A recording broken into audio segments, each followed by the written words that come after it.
कहते हैं राजनीति में विरोध स्वाभाविक है, लेकिन जब विरोध की टाइमिंग हर बार एक जैसी हो तो वो सिर्फ असहमति नहीं रह जाती, वो एक स्ट्रैटेजी बन जाती है। और यही स्ट्रैटेजी बार बार दिखाई देती है जब बात आती है कांग्रेस और उसके नेतृत्व की। मार्च 2023 लंदन। भारत उस समय G20 लीडरशिप की तैयारी कर रहा था। दुनिया भारत को एक उभरती ग्लोबल पावर के रूप में देख रही थी, लेकिन उसी समय विदेशी मंच से भारत के लोकतंत्र और संस्थाओं पर सवाल उठाए गए। संदेश साफ था, दुनिया भारत की प्रगति देखे उससे पहले भारत की छवि पर शंका का बादल खड़ा कर दो। The structures of our democracy are under brutal attack. लेकिन ये एक बार की बात नहीं थी। सितंबर 2024 अमेरिका, भारत अपनी ग्लोबल साझेदारियों, रणनीतिक सहयोग और आर्थिक विस्तार के नए चरण में प्रवेश कर रहा था, लेकिन फिर वही नैरेटिव दोहराया गया। लोकतंत्र खतरे में है, संस्थाएं दबाव में है, यानी देश के भीतर की राजनीतिक लड़ाई को विदेशी मंच पर ले जाकर पेश किया गया। Our democracy is being attacked in India.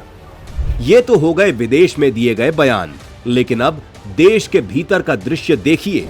नवंबर 2025 संसद का शीतकालीन सत्र।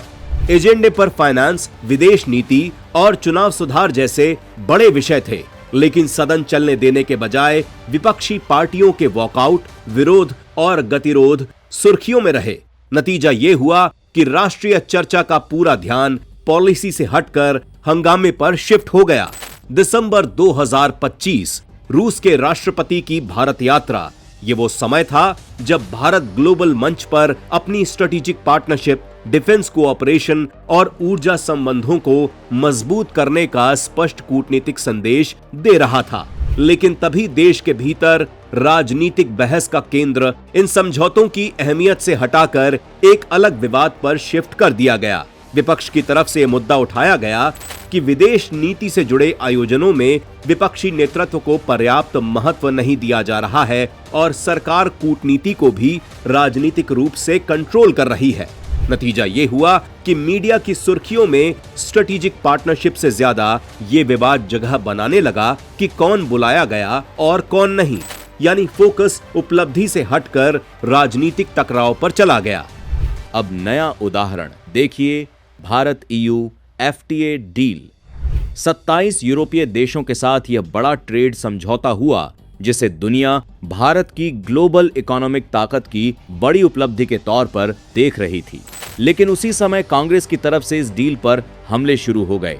इसे ओवर हाइप्ड कहा गया। इंडस्ट्री और एक्सपोर्ट पर खतरे की बात कही गई, यानी जिस पल दुनिया इसे भारत की आर्थिक जीत बता रही थी, उसी पल इसे विवाद में बदल दिया गया। पैटर्न वही पुराना, उपलब्धि से ध्यान हटा दो, फालतू का विवाद बढ़ा दो। अब आगे देखिए, फरवरी में भारत में होने वाली ग्लोबल AI समिट। 100 से ज्यादा देश, कई राष्ट्राध्यक्ष, मंत्री और दुनिया की बड़ी टेक कंपनियों के लीडर भारत आने वाले हैं।